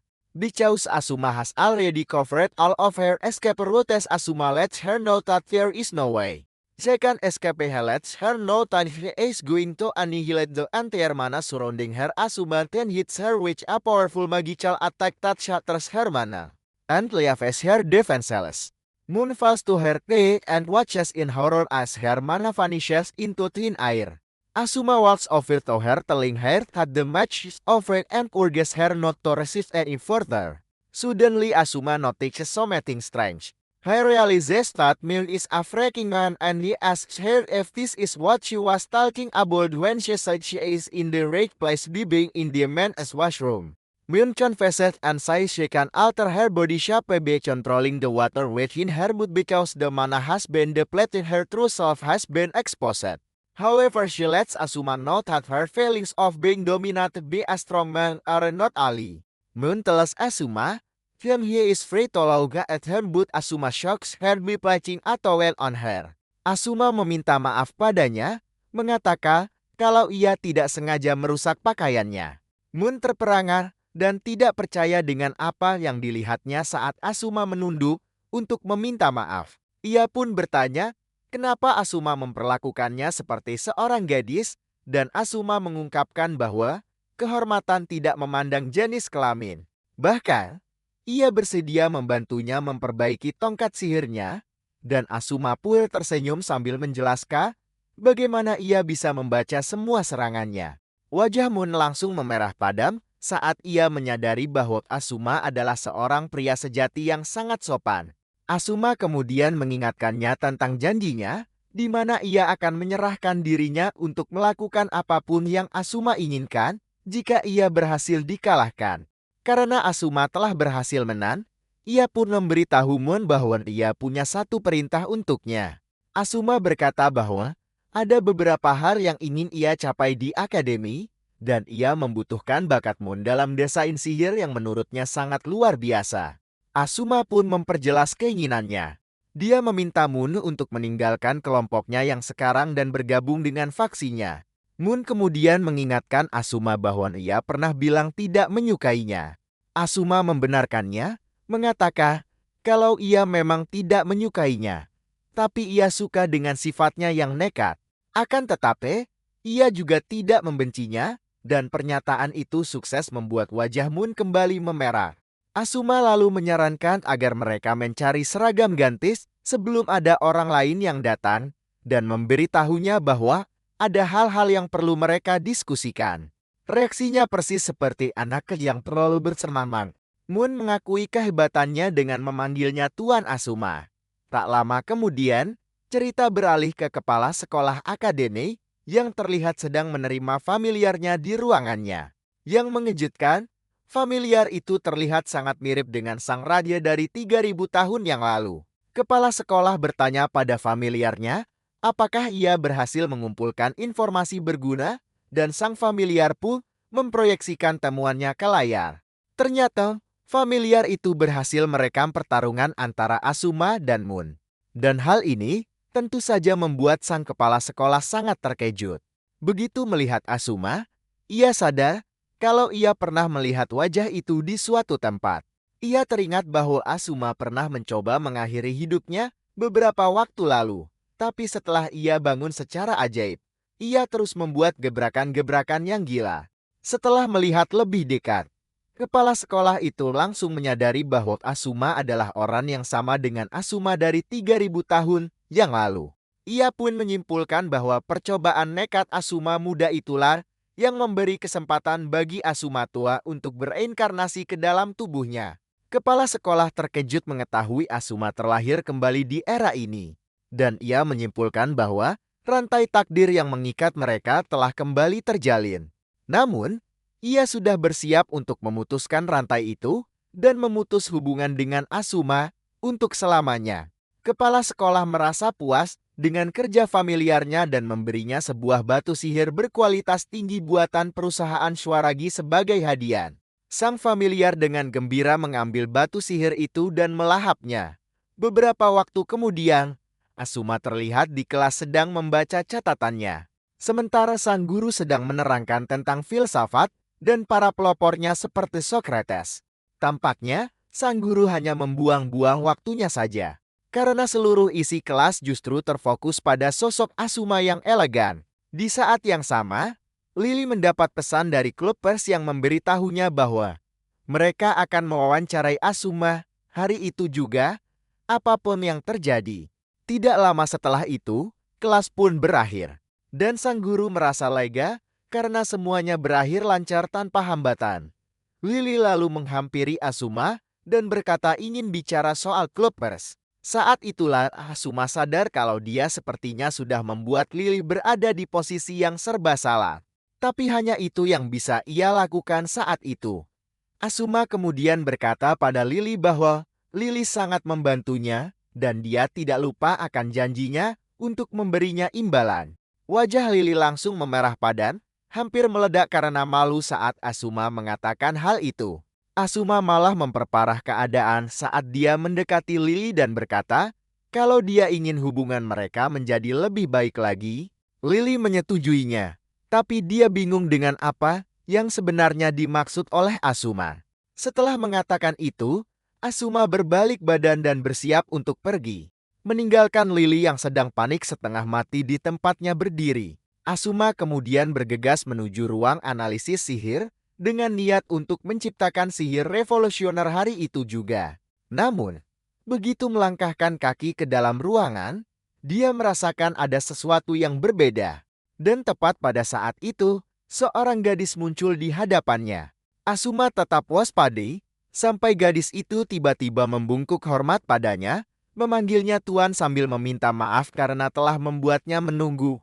Disitulah Asuma sadar bahwa asisten AI otonom yang ia ciptakan dengan seluruh pengetahuannya akhirnya telah aktif.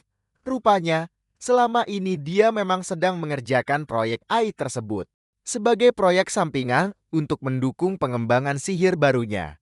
Asuma mengungkapkan keterkejutannya karena AI itu selesai lebih cepat dari dugaannya. Dia menyentuh pipi sang AI untuk memastikan bahwa tubuhnya memang berupa hologram. Sang AI kemudian memberitahu Asuma bahwa semua simulasi telah selesai. Dia juga menyampaikan bahwa dirinya mampu mereproduksi ribuan polon di dalam ruangan terkait sihir baru yang sedang Asuma kembangkan. Asuma sangat senang mendengarnya dan langsung menyarankan agar mereka segera memulainya. Sang AI kembali membungkuk pada Asuma sebagai tanda bahwa dia menerima perintah tersebut. Ternyata, tujuan awal Asuma menciptakan AI ini hanyalah untuk membantunya memahami sihir modern. Tetapi pada akhirnya dia justru menciptakan sesuatu yang jauh lebih canggih dari yang dia perkirakan. Awalnya, Asuma menganggap sihir modern itu hanyalah sampah. Tapi setelah mempelajarinya lebih dalam, dia sadar bahwa sihir itu sebenarnya cukup bagus. Asuma pun berpikir bahwa AI ini akan tumbuh menjadi sesuatu yang lebih kuat dan bisa diandalkan jika dia terus-menerus mengajarinya semua hal yang dia ketahui. Dan untuk urusan pengetahuan umum, dia berencana untuk mengandalkan Lily. Setelah Sang AI menyelesaikan seluruh simulasi, dia menyarankan agar mereka mencobanya secara langsung dalam kondisi nyata. Dia pun mengaktifkan komputer dan sistem langsung mulai menghitung semua yang dibutuhkan. Tanpa Asuma sadari, seluruh proses itu telah berlangsung hingga larut malam.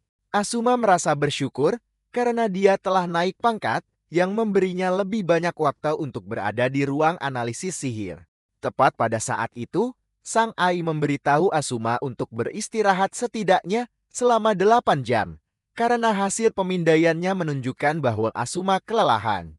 Asuma setuju dengannya sambil mengatakan bahwa dia memang terus-menerus bertarung sejak bereinkarnasi. Dia mengakui bahwa dunia modern ini sangat menarik dan entah bagaimana dia mendapati dirinya begitu tenggelam di dalamnya.